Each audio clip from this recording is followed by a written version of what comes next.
Hey guys, welcome back to World of Tanks. My name is Bruce and today I want to convince you that this tank is rock solid. Let's go.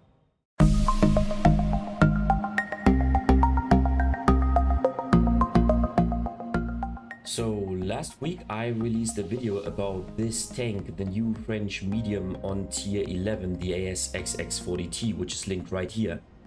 Now, there are lots of World of Tanks CCs who are of the opinion that this tank is lackluster compared to the other tier 11 tanks. For me, this is not the case.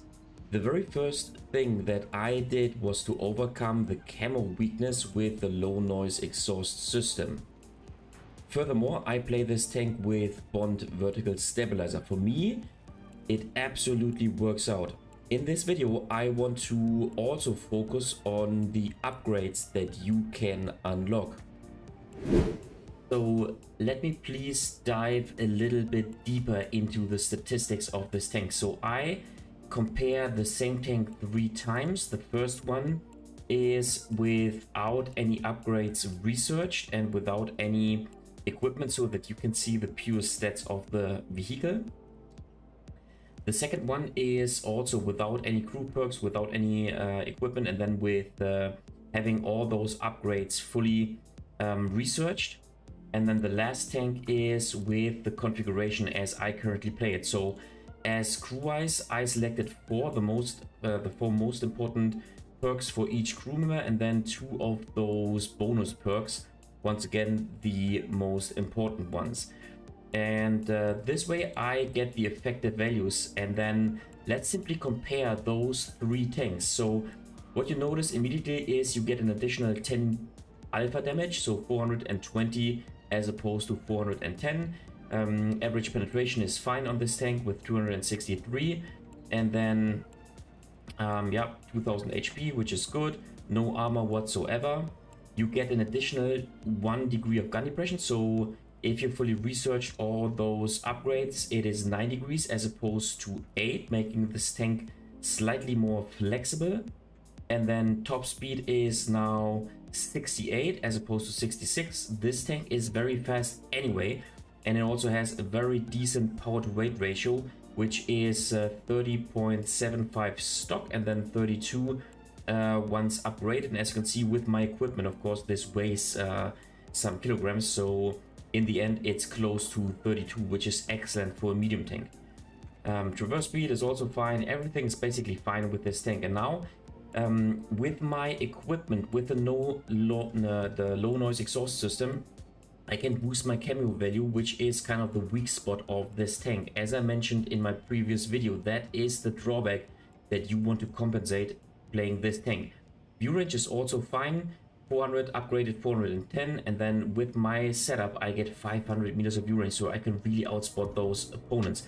And now, as you can see, let me quickly show you, because I think the calculation within World of Tanks is not correct. So as you can see with my low noise exhaust system, I managed to get a concealment value of 30 stationary and 25 while being on the move.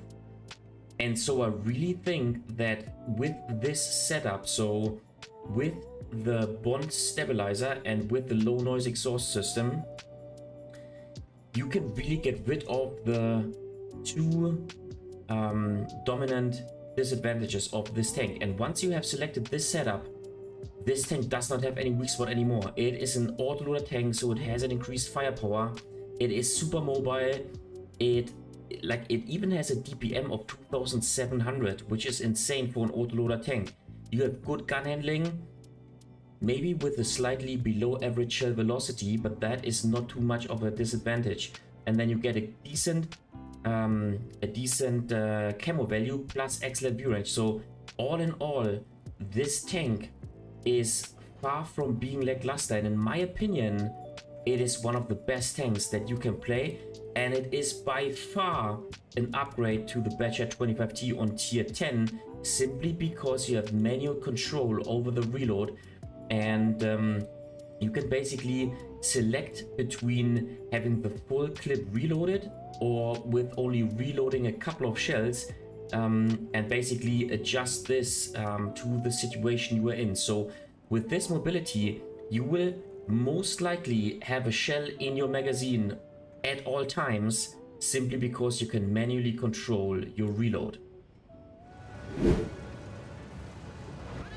Alright, first game on Pilsen, and in this setup on this map I actually elected to not take my spotting build, so this time I play with the bond ventilation instead of the exhaust system, simply because I was thinking of, you know, playing a little bit more into in the city, at least later on.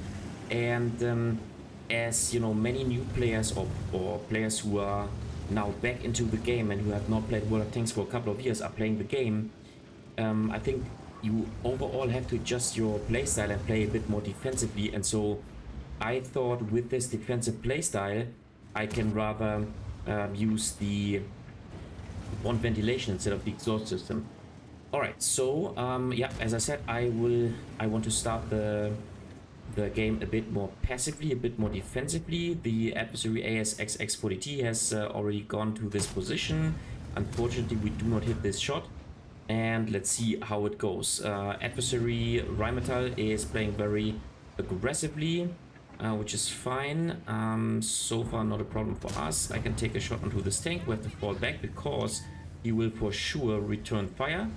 And here in this situation, I elect to use this flexibility, this special functionality of this tank in order to reload my full clip, because I want to have it available if the AS-XX-40t would make an aggressive play.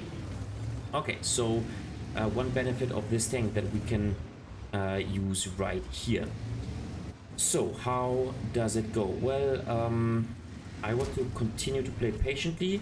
If the leopard in this case is adjacent to your position and takes a shot, then you have to fall back, because you can expect the other tank to return your fire, or to return the fire to the leopard one. And if you would then stand in the, you know, in the way of the shell trajectory, then of course you would get damage. All right, so adversary Rheinmetall Panzerwagen is taken out of the game. Let's try to snipe the FB. Nice. First shot does hit its cupola. Second one does not. And then, okay. Alright, I can take those shots because I can simply reload my clip and simply maintain in this position. As you can see, the adversary tanks will blind fire this position, this bush right adjacent to this cover. Unfortunately, I do not have any clip or any shells available right now. But you know what? We just saw the sniping ability of this tank. Of course, it is not a Leopard 1. Of course, this is not the tank with the best gun handling in World of Tanks. But if it had the best gun handling in World of Tanks, I think it would be overpowered. Keep in mind, this tank does not have any drawback. As we are playing it, or as we are setting it up, at least on particular maps, with an exhaust system, and as we are always playing this tank with the Bond vertical stabilizer, making the gun handling really, really good. Okay, so our Rheinmetall is proceeding forward, and you know, if you take a look at the minimap, you can see that our IS-7 is playing rather aggressively, which might not be the best choice if you ask me. Yeah, he's now taken out. Okay, and you know what? I think it is time to go into the middle and to play this tank as it is supposed to be, i.e. the support role. So if those tanks, the IS-7 and the T-803 proceed to the middle, unfortunately this was not hit, then we can maybe help out our team and get some crossfire onto those tanks. Unfortunately, a driving error here on my side, which cost me quite some important seconds. Okay, so maybe they will fall back, hopefully. In the meantime, I can reload my clip. We have the full clip available. Go. Okay, there's some tanks. You know what? There's the Leopard 1, so I have to fall back. Unfortunately, I cannot exploit this situation as desired. So let me see. 803 is taken out. Excellent. And now maybe I can take a shot onto the Leopard 1. Let me see. Of course, he does have the snapshot capability. Bam, but we can take a shot. Nice. Of course, he also can take a shot onto us, as we do not have any cover. And also any armor. Okay. So, question is, what can we do? Well, first of all, I want to make use of this flexibility of the tank, i.e. reload my full clip, because with this feature, I basically can now control that I will approach an engagement anytime, or basically all the time, with a full clip. And that is a strength that the Badger 25T simply does not have, as the other tanks do not have this. I can take one shot which does not hit, but I have enough shells in my magazine so that I can take out this tank. And I mean, here you can see the firepower advantage of an auto-loading tank. This is what many people simply do not understand. With your intra-clip reload, you have the firepower advantage on your side, and you have a, let's say, an increased damage per minute within the respective period that it takes to fully empty your clip. So within, let's say, a couple of seconds, so maybe 10 seconds or so, I have a much higher rate of fire compared to the Leopard 1, because I can squeeze out my 5 shots within 10 seconds, as opposed to the Leopard 1, who needs about, I don't know, maybe 80 seconds or so. And so as long as I can fall back into cover after my clip is empty, or if I can kill the adversary tank with my clip that I have available, I can, you know, take this engagement and use my firepower advantage to my, you know, in order to basically to my advantage and to take out the other tank. So that is what I've just done in this situation, and what many people do not understand. And so as an here goes, as an auto loading tank does have this firepower advantage, it needs to be balanced with some other stats so that it is not overpowered. And that is basically the message that I want to suggest in this video. This tank does not have too many flaws. Two of the flaws are, as I said also in my previous video, gun handling and camo value. But with the equipment, you can basically overcome those drawbacks, and then in the end, this tank does not have any weak spots whatsoever. Now, I would say the gun handling, i.e. the shell velocity, is also a little bit lackluster, but that is fine. You can, of course, you can work with 1000 meters shell velocity. Alright, so I do not want to take on an engagement with the KR1, which is, in my opinion, close to being overpowered, because the KR1, the tier 11 IS-7 predecessor, or successor I should say, is almost as fast as a medium tank. It has the best armor in the game whatsoever. It has a relatively precise gun and also good DPM, so no weak spots, no drawbacks of this tank also in World of Tanks. And so in my opinion, this tank is also super strong, maybe the strongest tank of the new tier 11 tanks in World of Tanks. Alright, instead I want to help out my teammate in order to kill the type 5 heavy, and now I need to make sure to kill him with the last shell. Nice. So once again, you can see how strong an autoloader can be, and once again I repeat myself, but I really believe that this tank is ultra strong simply because you can get rid of the weaknesses, and yeah, without any weaknesses, it is simply a very strong tank. That is basically what I want to suggest in this video, and also in this replay, and also in the next replays. All right, so I was exposed at this G3 position, so I want to run and basically relocate, so to have the surprising factor on my side for the next engagement. Plus I want to buy myself time in order to reload the full clip.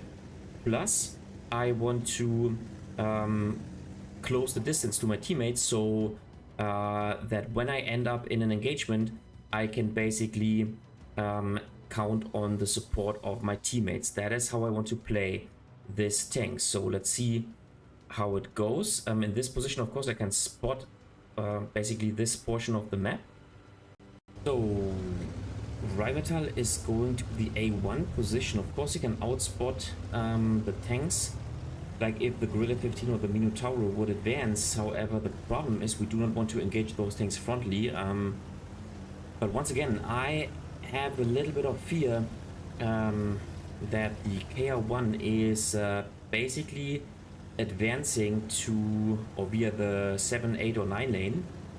And of course, we do not want to engage a KR1 all on our own, because he will simply, you know, annihilate us and simply destroy us. So instead, I want to try to flank the Minotauro and maybe also the Guerrilla 15. Now, the game is very close, but we do need to support our teammates. In this situation, I mean, the CS-63 is still full HP, but we need to make sure to support those teammates, because if we wait too long, if we are all on our own, then the game will be lost.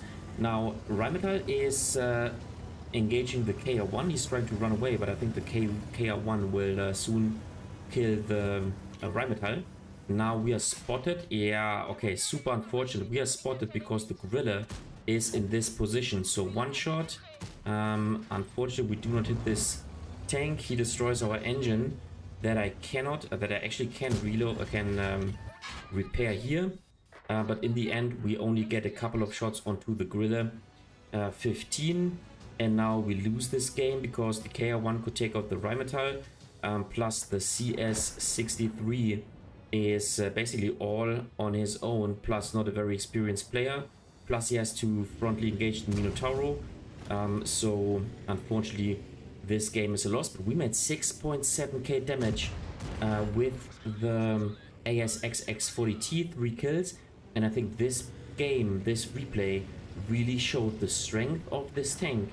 And then this pure flexibility compared to other auto-loading tanks that you have in this tank with its special feature. Alright, next game is on Fjords. Once again, I decide to not use the spotting build, which I of course could use on this map.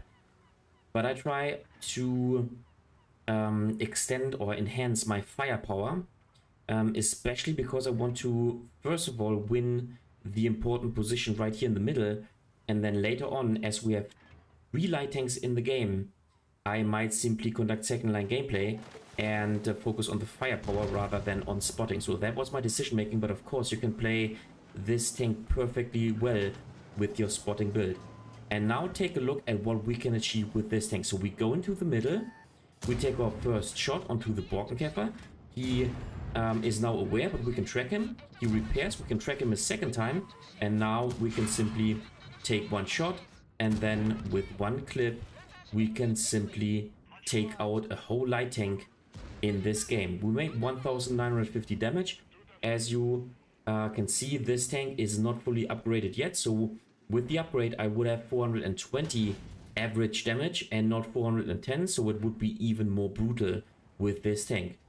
So yeah, once again, this is the firepower advantage of an auto-loading tank if you know what you're doing and if you are able to track your opponents. And I mean, this tank, on top of it, does have this wonderful flexibility with manual control over the reload. Plus, with my low exhaust system, I get rid of the biggest disadvantage of this tank, which is the poor camo value. So overall, I really have to disagree when YouTubers say that this tank is lackluster. It is not. In my opinion, it is a very, very strong tank. So yeah, nothing more that I can say. I mean, those flexible tanks are in general very strong if you can exploit the strength of those tanks, and if you are a player who does not rely or does not have the necessity to rely on armor. And this tank actually gives you all the benefits that you can get in one package, which is mobility, camo value, firepower of an autoloader tank, and then of course with the nice precise gun in it. So we can track him, but I do not want to stay exposed. Yep, because we get spotted. Now I can make use of the functionality. to once again be ready to have the full clip available as soon as we need it. Now our Type 71 has made hardcore pressure, same as the Kranwagen and the WZ-55. They have paid a price for this. So the question is, can our team advance? I mean, like, I would follow the Type 71 if I would see the Borkenkäfer and the AMX and also the other tank advancing. Looks like the Borkenkäfer is pinging for help. It's always, of course, a bad idea. Here we go. Okay, there's an AMX-13. We just evaded the shot. So nice situational awareness right here. Looks like he is falling back, so I do not want to chase him. I rather want to see what is going on in the north. Looks like the south is pretty stable. However, the object for 3-2 has just has just been taken out. So maybe the advantage is with the adversary team. Looks like our team is not playing aggressively. Yeah, okay. Now the Panzerkampfwagen 7 is all on his own. He's now getting pushed, so we will soon lose the south. But the problem is that we, like, I cannot simply... Manticore has dropped down and flipped over. I simply cannot blindly advance because I do not have any armor. Now those tanks are advancing, and I want to use this point in time in order to... okay, I'm spotted, yep, so I need to do something, and you know what? Maybe I can take some shots onto those heavy tanks to maybe stop their advance. Let's fully aim in, and let's take a shot onto the lower hull. He's turning his tank, so I can take him out. Excellent. So the game is still on the winning side, and now with 3 shells in my magazine, once again, I can be flexible and reload the clip, and then arrive at the next engagement with the full clip available. I think we now need to make pressure. Now, I was wondering whether I can once again go back into this position. Maybe this was a wrong decision, as we will later on see, but at this point in time, I thought that I could kind of support our team once again. Now, I can take a shot onto the Kranwagen, but I need to keep in mind that he will soon be able to play hull down against me, and of course I do not have any chance against an hull down Kranwagen, so I need to run. And now I want to help my teammates to make their push successful. So my plan now is to get rid of the Ho-Ri and use my my above average firepower advantage in my autoloader tank to help those tanks to push successfully. Now I'm making an ultra aggressive move here, and I bring myself into the line of fire of the other tanks, but my goal was to help out my team and to basically clear this tank so that I can then help them to continue to advance. Now unfortunately I get taken out, and so as there is only the AMX-30B and the the T100LT, they will not be able to push, but I think my idea was you know, not completely wrong, I would say. In the end, we made 5k damage, and I think another fantastic result in this tank. And finally, third and last game.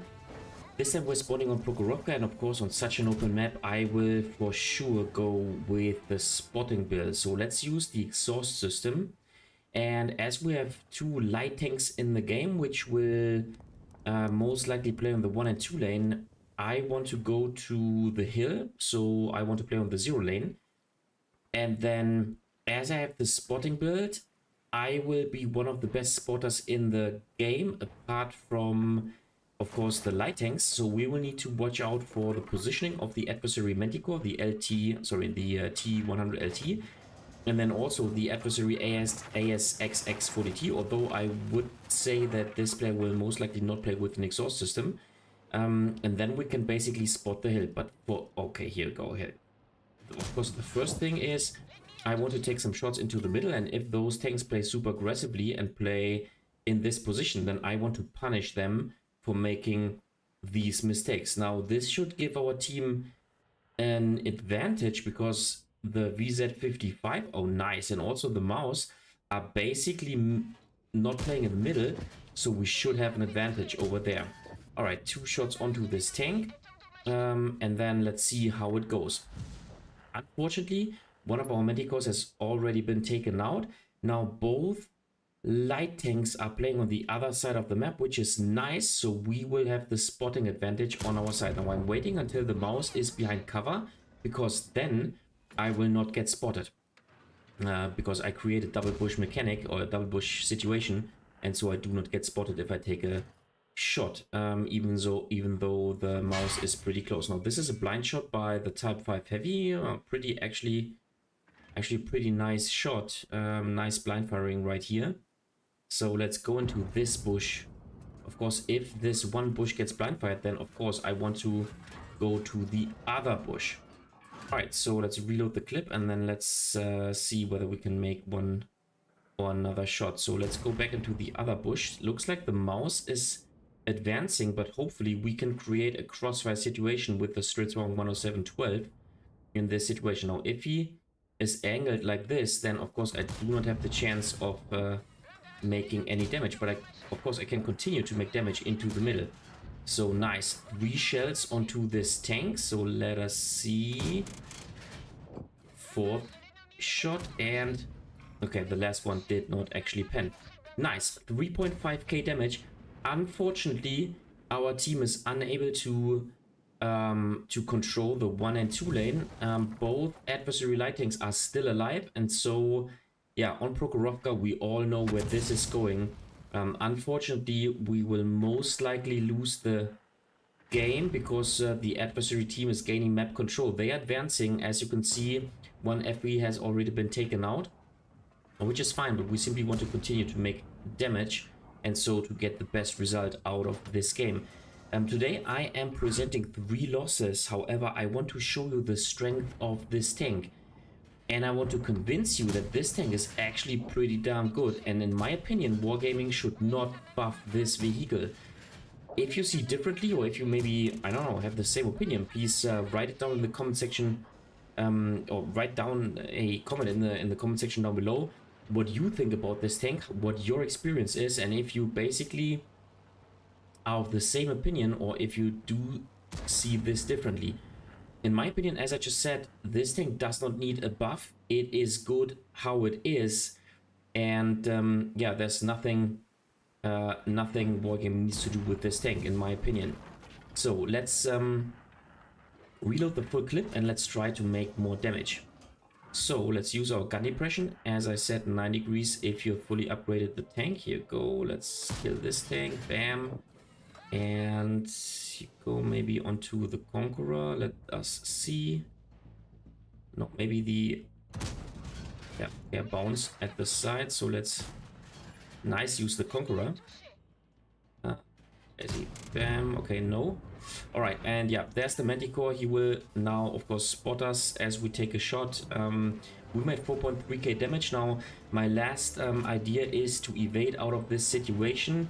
Hopefully, I do not get spotted, because if I get spotted, so I will get taken out. Engine is destroyed, and of course, there are too many tanks who can shoot me, which is all right. But I think within only 5 minutes, we made 4.3k damage. And so another good example of how strong this tank actually is. Alright guys, that was it for today with my review of the AS-XX-40t, the new French tier 11 medium tank. What do you think about this tank? Do you think it is an interesting tank? Do you like my 2 reviews on this tank? Just leave a comment in the comment section down below. If you like this video, give it a thumbs up. If you hated it, give it a thumbs down. Consider subscribing to my channel. And I'll see you next time in another World of Tanks video.